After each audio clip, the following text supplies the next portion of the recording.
Namaste, everyone.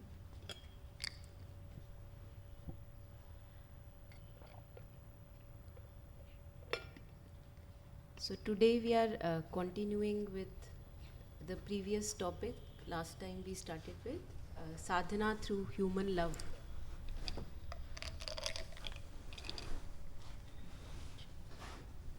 And I think every day as it passes by, for me it is a realization that I don't yet know what is true love. But then how to start if right now I don't yet know what is true love? At least I can start to see what is not love. And Sri Aurobindo says, to be one with God is to be one with self. So that has made me think about it, because as we heard a beautiful song, Hari Darshan Ki Pyasi, and जब हम बाहर निकलते हैं तो हम एक एक आँख में अगर झांक के देखें, वो सारी अखियाँ हरि दर्शन की ही प्यासी हैं एक्चुअली में, बट हमें पता नहीं है हम ढूंढ क्या रहे हैं. So Sri Aurobindo says to be one with God, and God oblique we can say true love is to be one with self. So I was just spending time with these two lines, and I found that I run away from myself. I don't yet embrace myself fully. I'm not one with myself.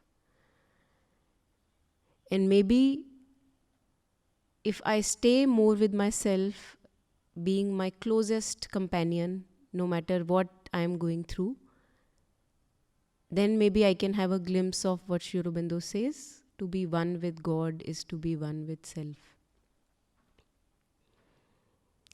And personally for me, I find it the way is not very easy. The masters have said it's a sahaj marg, easy. But before it becomes easy, it requires a lot of effort and discipline. Because right now what is easy for me is my patterns, my tendencies. They are easy, they are effortless. I don't have to put any effort to behave in the way I used to behave. But to expect, to demand in relationships, that is my natural way of living. So in that I am effortless. But to find that true sahajta, what is my true nature, I have to put effort.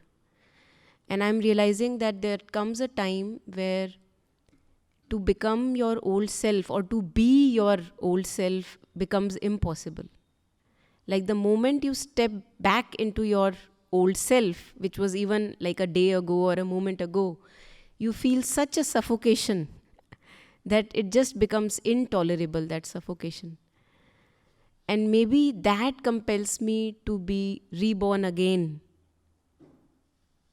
something true to myself, which, discarding my older sheets as if and moving closer, closer, closer to my true self.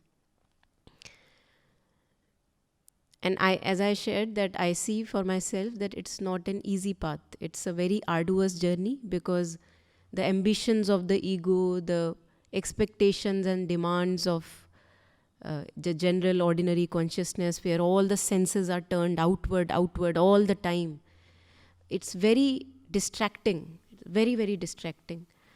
And from time to time, I feel for me it helps that to take a retreat from most of the active things that we do, not to externalize ourselves too much. Although this integral yoga requires us to be offering each and every activity to the divine. And yet I see that there is a purpose to some kind of a retreat from the external from time to time, because that helps me to discover who I truly am, and that helps me to be one with myself, irrespective of the outer happenings and situations that are there. So how this is all linked with love, because as long as I don't know how to be with myself, totally be with myself, content in myself, or even if there is a discontent, to be with that discontent. I really don't know how to truly love. I don't know. And in most of the cases, I will be doing a torture to the relationships that I am in.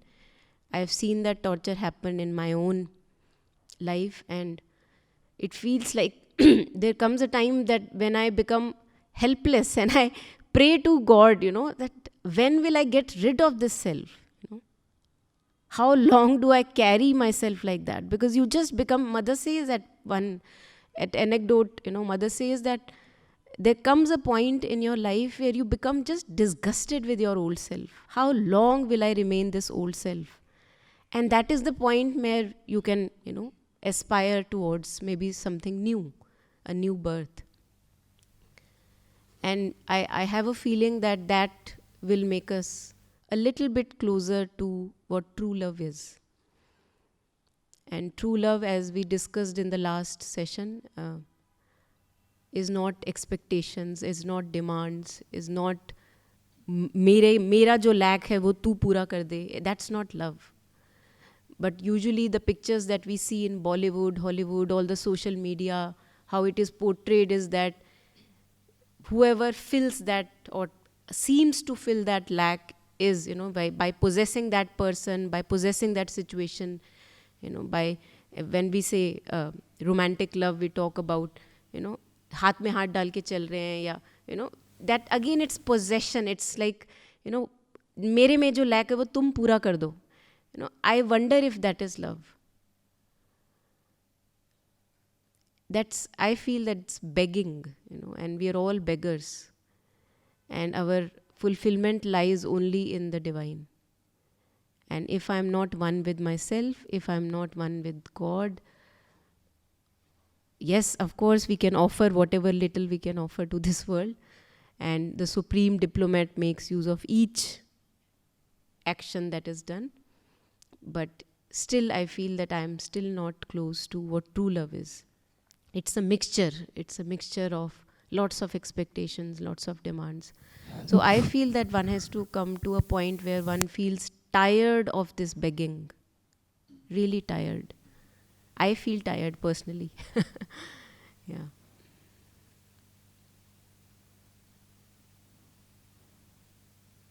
Yeah. And today, yes. Yes, please. Yeah, we have a mic. Bhaiya, please use a mic.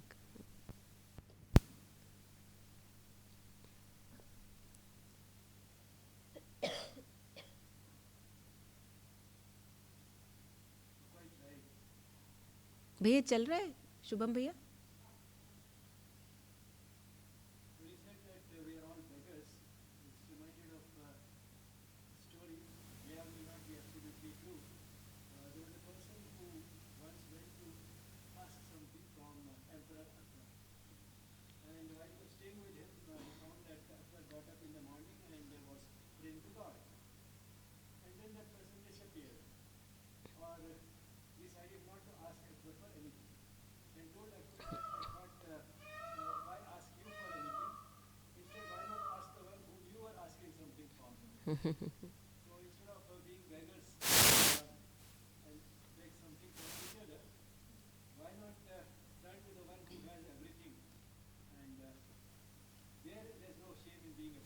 Yes, absolutely, absolutely.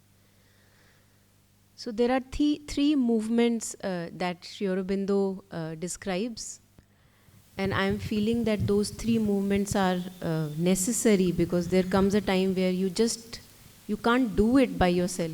This coming close to yourself, being one with yourself. Because as we see in Savitri, the journey of Savitri's yoga, she goes closer and closer and closer. She has to find her true self.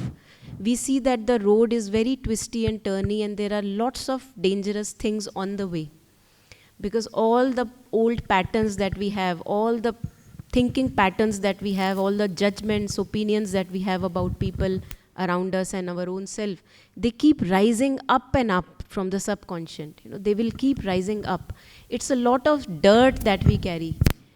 And the more deep I want to go towards finding my true self, where is it? Mother said that it is there, I have to find. We see that all those patterns keep on coming, like they keep coming on the surface, ऊपर आते रहते हैं, जैसे समुद्र की surface पे ऊपर polythene आ जाती है ना, सारा कचरा इकट्ठा हो जाता है. So they keep showing themselves up. Now I have no intention to interact with those thoughts and patterns and feelings, right? I want to find where my true consciousness is. But they are coming. Now, how do I go forward? So Sri Aurobindo says that there comes a point in Savitri's yoga where she's like overwhelmed with these influences. And what saves her is name, the divine name. So when we are going deep into ourselves and we want to unite with our true self and unite with the divine presence in us, we have to have, one can say, that is our armor. That is our protection. So at times I sit with myself and, say, trying to concentrate deep within the heart. And there are lots of thoughts and feelings which are rising up in the surface. I have nothing to do with them, but they are still there. Now what do I do? So there is the time where the divine name really comes to rescue.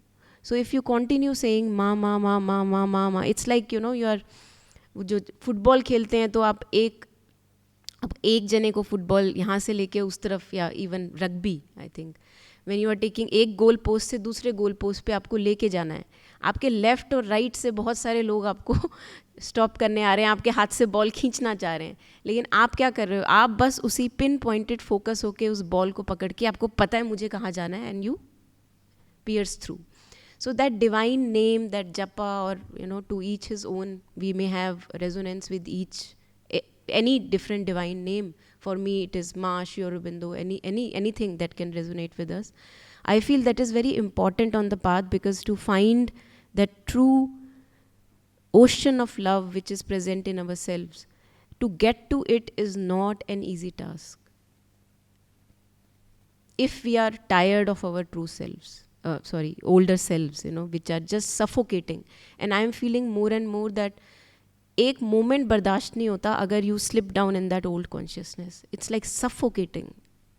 But it is still there. What do you do? So the new has not yet come. The old has not yet gone. त्रिशंकु जैसे होता है ना, अभी ना इधर के ना उधर के. The new has not yet come. And the old is still lurking around. Where do I go? What do I do? And in that helplessness, beautiful helplessness, I would say, we beg, as Ramesh Bhaiya was sharing, to God. कि मुझे नहीं पता कौन है, but कोई तो है, मुझे पता है कोई है मेरे ऊपर, कोई है मेरे अंदर. And you pray, you beg for protection, you beg that may you have the whatever it requires to go within and to unite with your true self. So there are three movements which Sri Aurobindo describes. One is this movement of going within, deep in the heart, the recesses of the heart, which I feel if we have a calling, it would be so nice if we can tread that path. Second is he talks about being aware of this awareness that we are, witnessing consciousness. So again and again stepping back into that witnessing consciousness and not engaging in those thoughts and feelings that may come again and again on the surface. So one is this movements towards the psychic, and along with movement towards deep within the heart also comes turning of all the thoughts and feelings to the divine. So usually हम प्यार का जब नाम लेते हैं तो लोगों को बीच में लाते हैं ना, कि इसको मैं प्यार करता हूँ या उसको मैं प्यार करता हूँ. तो जब तक इसको या उसको मैं प्यार करता हूँ ये चलेगा, जब तक कॉम्प्लिकेशंस भी चलेंगी. So all these feelings and thoughts have to be totally turned to the divine. उसके अलावा हमारे पास कोई चारा नहीं है. There is no other way that we have. We won't be able to truly love if we don't turn fully everything to the divine. That we live for the divine, we have feelings for the divine, and then we can have actually true feelings for each other. So one is this movement of the psychic, which is turning thoughts and feelings to the divine, because psychic is by default devoted to the divine. It doesn't have to do anything, it is just by default devoted to the divine. Second is this going deep in the heart and trying to ingather our consciousness in the depths of our heart, and being a witness to all the thoughts and feelings that are surfacing from time to time, which are very loopy, they are very repetitive, they keep coming again and again. आपको कुछ नहीं करना उससे, लेकिन फिर भी वो आएंगी बार बार. And the last one that Sri Aurobindo talks about is the descent of peace and force, which is when we station above our consciousness a little above our head, ingather our consciousness above the head, then we have, from time to time, we can have a descent of peace, descent of force, which helps then to change the lower nature. So this all we can see in Savitri's yoga, because Savitri is grieving that Satyavan is not there anymore. Now what is the point in my life? Why do I live? And this happens with us also time to time. बहुत disappointed हो जाते हैं हम कि अच्छा ये नहीं मिला तो क्या फ़ायदा है जीने का. And Sri Aurobindo says this is the stepping back required from desire soul to true soul. This is our desire soul, which is a false soul. Kabir ji कहते हैं आशा तृष्णा ना मरी मर मर गए शरीर. सो हमारी जो आशा तृष्णा है, ये डिज़ायर सोल है, ये नहीं मरती, कि अभी भी उम्मीद है संसार से कि ये हमें लास्टिंग हैप्पीनेस दे सकता है. So to become hopeless in that sense that जो भी मुझे लास्टिंग फुलफिलमेंट चाहिए मुझे बाहर से नहीं मिल सकता, मुझे उसके लिए अंदर ही टर्न करना है. And once we have that fullness within, the richness within, once we have touched the fountain of true love within, then we can actually become a beautiful offering to the world, where we don't live like beggars. We actually live like, in one sense, a king. So today I felt that I may not be able to speak, at least, although it was decided already that it's the day for me to speak. But I felt that there is so much that I need to do in myself, work in myself, that what would I say about love when I'm myself discovering what is love, what love is not. And yet I am here and words are out of my mouth. So it would be nice if there are any questions or any sharings, any reflections. Yeah, we can have a discussion if there are. There is a mic, we can rotate it around if there are.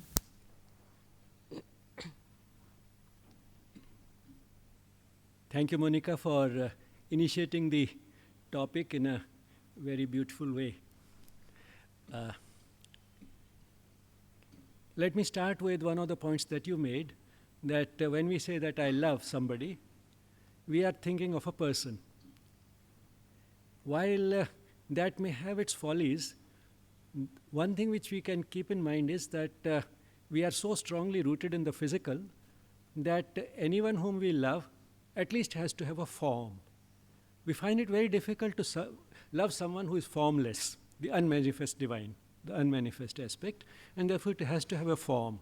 So even when we turn to the divine with love, we want it to have a form, and therefore we worship idols and images and pictures of a god or a goddess or a guru, whomsoever we have faith in. And sometimes some people find it very necessary even to have a living guru, because they want not only the form but also that form to be able to interact with us at a physical level. So this is a necessity and can be a stage before one can love both the manifest and the unmanifest equally. Now, turning to the general topic of love, love is a basic human need which we don't realize, both giving love and receiving love. And both can be a means of spiritual growth. In fact, the very fact that love has been planted in us, along with the ego, suggests that it does have an important purpose in life. It helps us fulfill the very purpose of human life. When it comes to giving love, one can easily understand how it does it, because it dissolves the barrier between the lover and the object of love. And dissolving the barrier between two individuals is transcending the ego, that is the sense of separation which we have from others. It dissolves that because one feels one with that person whom you love, and that dissolution of that barrier is in a way a partial acknowledgement of the oneness which we share at a deeper level.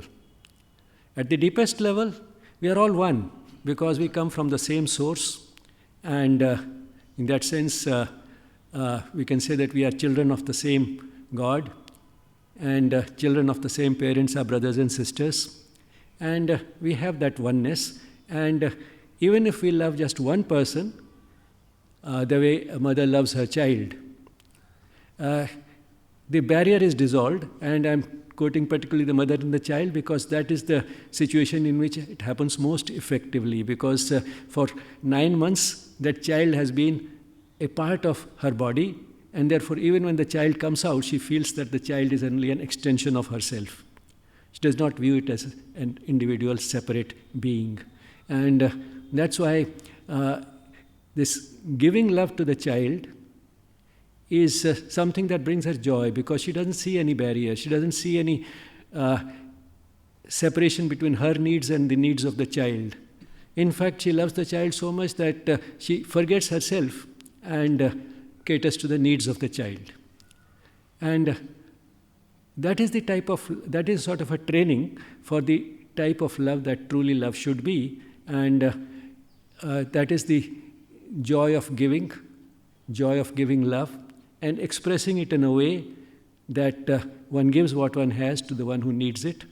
The parent has the capacity to love, as well as the physical and financial means to express that love, and these are all things that the child needs. So there's a perfect complementarity and a near complete, if not absolutely complete, dissolution of the barrier between the two. So in that sense, love acts as an antidote to that sense of separation which the ego is.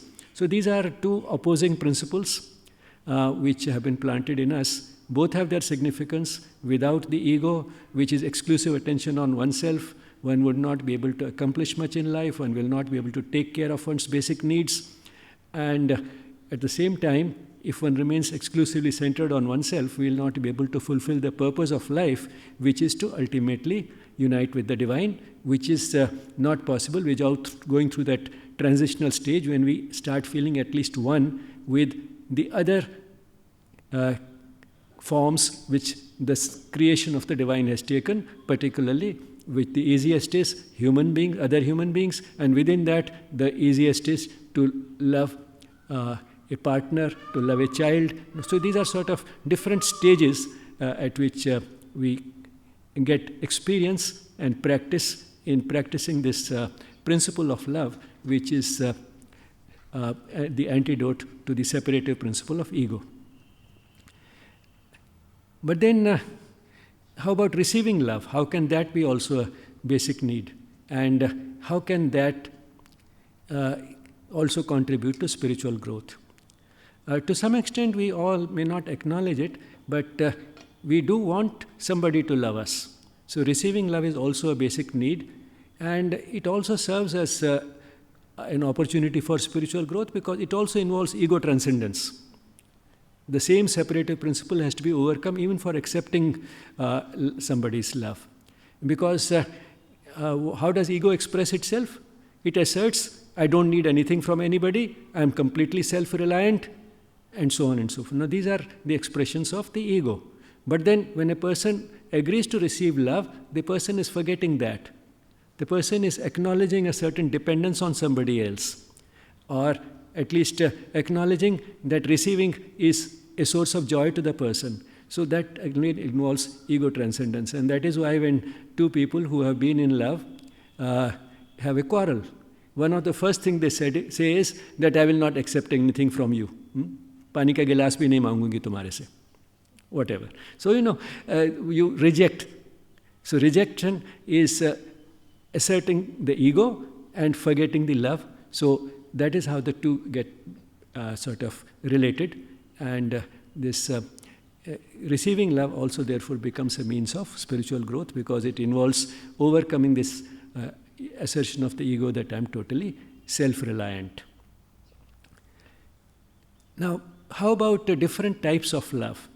I'll not go into sort of in detail because that can be a topic in itself, how when young people fall in love with somebody of the opposite sex, that is the stage at which they get some experience of that intensely passionate love in which the person feels that at least this is one person with whom I can share everything, give anything, and therefore that ego barrier is dissolved. But then there is a flaw there, because the person thinks that I'm in love with this person and I'm willing to share anything. But if one goes a little deeper, one realizes that the entire feeling of love is based on how much happiness I get in the company of this person. Now, if you look at this a little more carefully, how much happiness I get in the company of this person, the love is centered about what we get from the person. It is not about giving, it is about receiving. And this flaw comes out if one of the partners rejects the other. One person approaches, the other rejects. So then the one who thinks that he has fallen in love, he tries to impress the other person, he tries to woo her, he tries to beg, he tries to go through everything that to convince her that I'm so much in love with you, please, why don't you also reciprocate? Now, but if suppose even then the partner is not responding, the person whom he is approaching is not responding, then what does he do? He starts getting angry. And why don't you understand I love you so much? He starts getting angry. And in rare cases, if still the person is not accepting his love, then he may even hurt her in different ways. Heard of all those things, throwing the acid on her face and so on and so forth. Now, that is when the flaw comes out. You don't hurt somebody whom you love. You want the person whom you love to be happy. If she's happy without you, why don't you let her be? If you truly love her, you will let her be without you, because that is what makes her happy. That would be a true expression of love, not getting angry with her and hurting her. So that is where the flaw of this I have fallen in love comes out, and that is why we call it falling in love. But then suppose the two persons get married, then more and more they realize that love is not only about getting, it's also about giving. And after all the quarrels which lead to this understanding, they finally may settle down to both giving and getting, and that is what we may call is human love. The love which is based primarily on getting may be called animal love. The one which is acknowledging this necessity for give and take is human love. Can there be something higher than that? Yes, that also happens, and quite often happens in married partners when one of them is going through a crisis. Say the husband loses the job, and the wife forgets herself and tells him, don't worry, I am there for you. I am also educated. I can start working. If need be, I'll sell my ornaments to run the home. I'll economize on everything so that I can bring down the budget. Don't worry. Now, when she says all this, she's thinking of what she can give. She's not thinking at all of what she can get. Or say, if one of them gets an incurable disease, the other partner says, don't worry, I'll get you the best possible treatment. Money is no consideration. Now, when this person says so, again, he's not thinking of what he will get, he's thinking of what he can give to this person who has been by his side for so many years. So, this is the next rung of love, the higher rung of love, where the person is completely forgetting himself or herself and only looking at what the person can give. And this is what we may call divine love. So these are the different rungs of love, as the mother has called them. The first rung, you love the person because you want to get something from the person. The second, it's a give and take. And the third rung is when you are only interested in giving, and the joy of loving in itself is enough for you. You don't need anything else.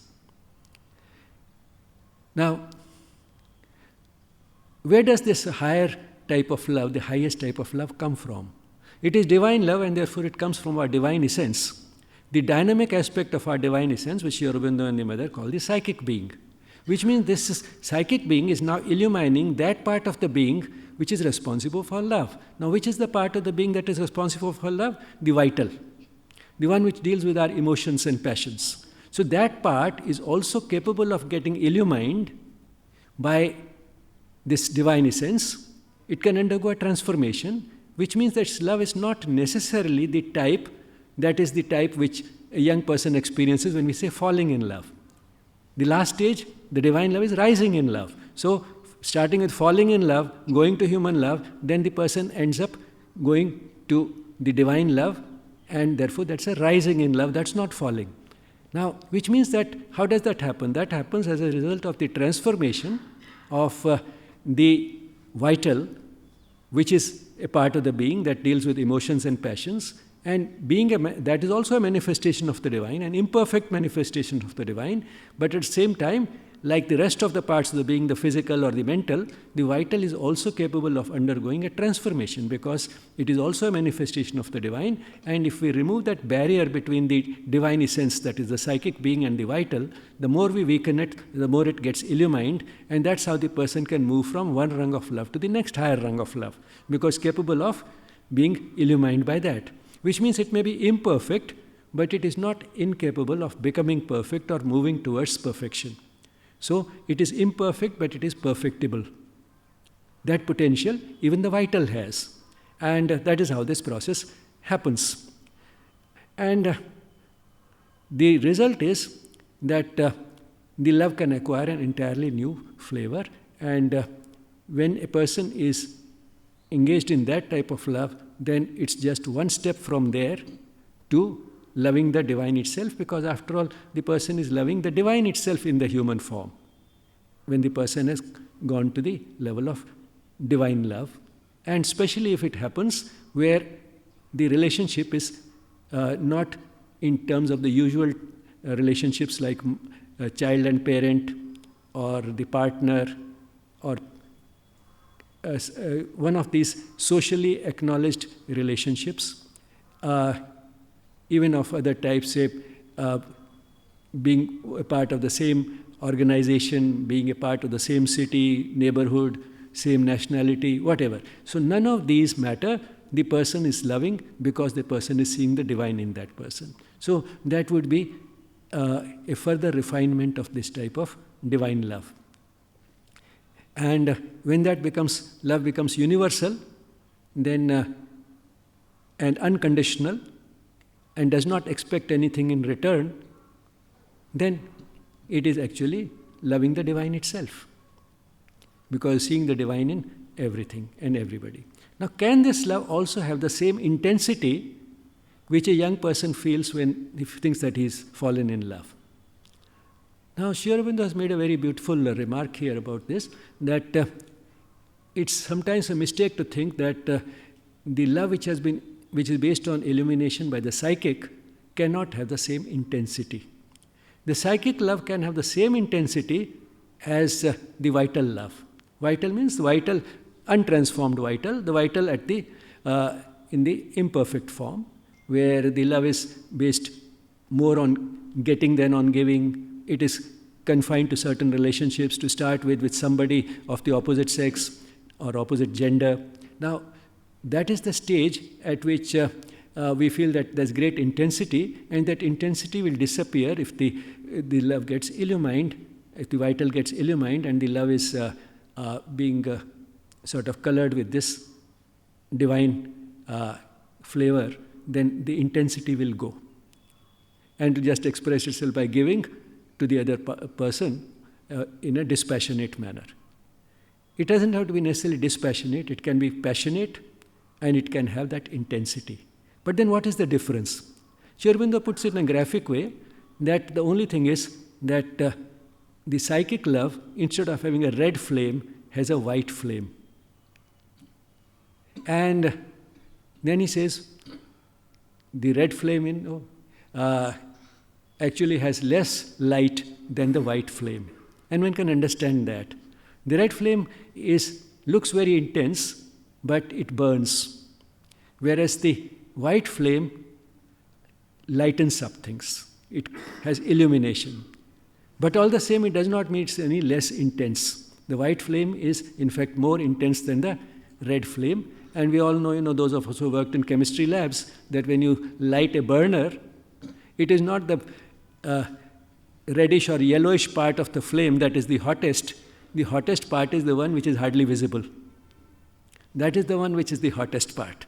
So, Sri Aurobindo says, that instead of the red flame, now it is a white flame. And it has the same intensity. But then, how does it differ from in expression? The expression differs in that the one where there's a red flame, there is a feeling of expectation, reciprocity. There's a great deal of attachment with that person, and therefore separation brings great sorrow. So the attachment, there is expectation, there is an expectation at least of reciprocity, and there is a sense of possessiveness. Now all these things are associated with the red flame. In the white flame, all these things disappear. But the intensity still remains the same. And since this appears so difficult and different, that one feels that without all these things, where is the intensity? And that is why what happens is that when this love starts getting transformed from the red flame towards the white flame, we call it sort of the bleaching of the flame. When this process of bleaching starts, the person initially experiences that while the attachment is going down, the sense of possessiveness is going down, the expectations are going down, the intensity is also going down. So that is an intermediate stage. But then eventually a stage also comes when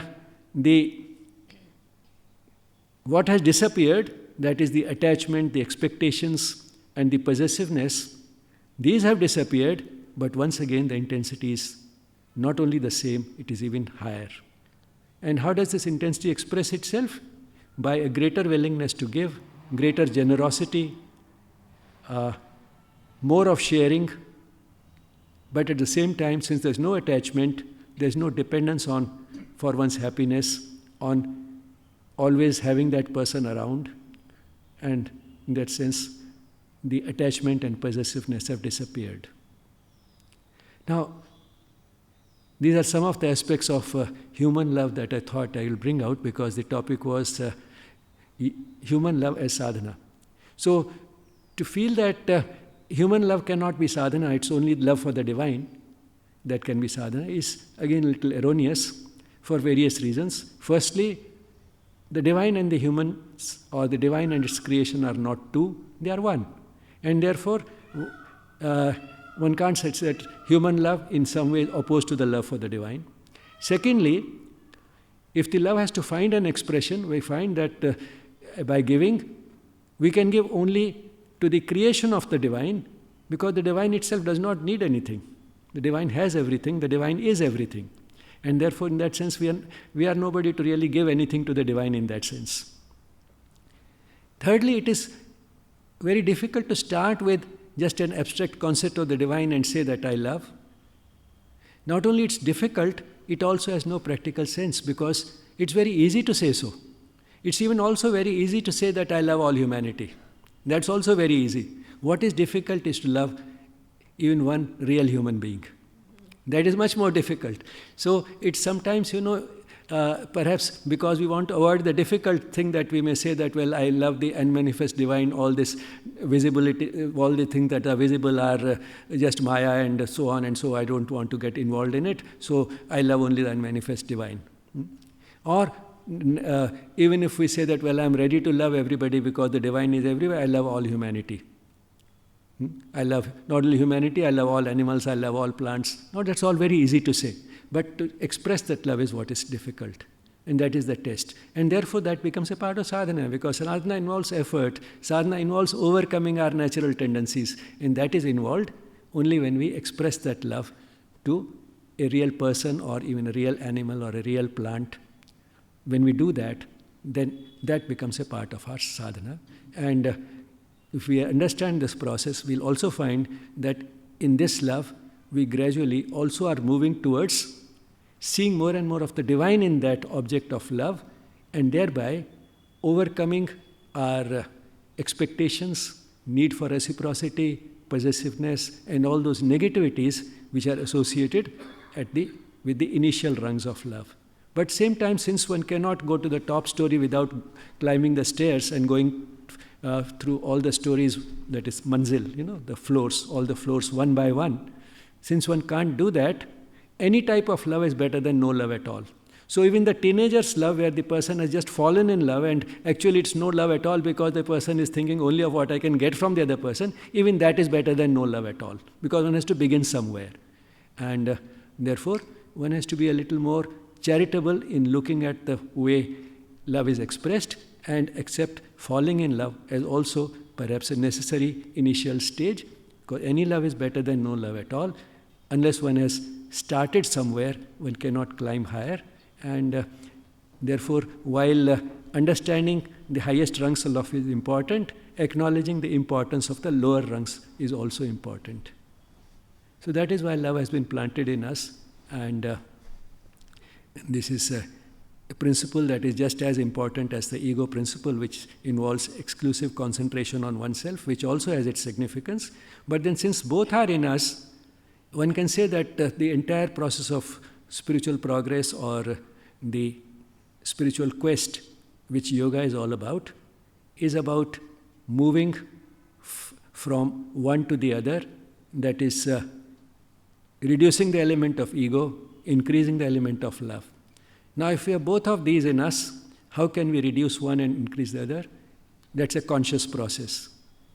Sometimes it feels that the ego is far more powerful and aggressive, and therefore it's very difficult for it to be defeated or overcome or conquered by the much milder and sweeter and gentler, non-violent principle of love. But then for that, it's a beautiful analogy which is sometimes given. Suppose you have two dogs. One of them is very sweet little puppy, and the other is a ferocious, aggressive dog. Who is the one who will ultimately win? Not the ferocious one. The dog who will ultimately win is the dog that you feed. So keep feeding love, keep starving the ego, and the balance will move in the desirable direction.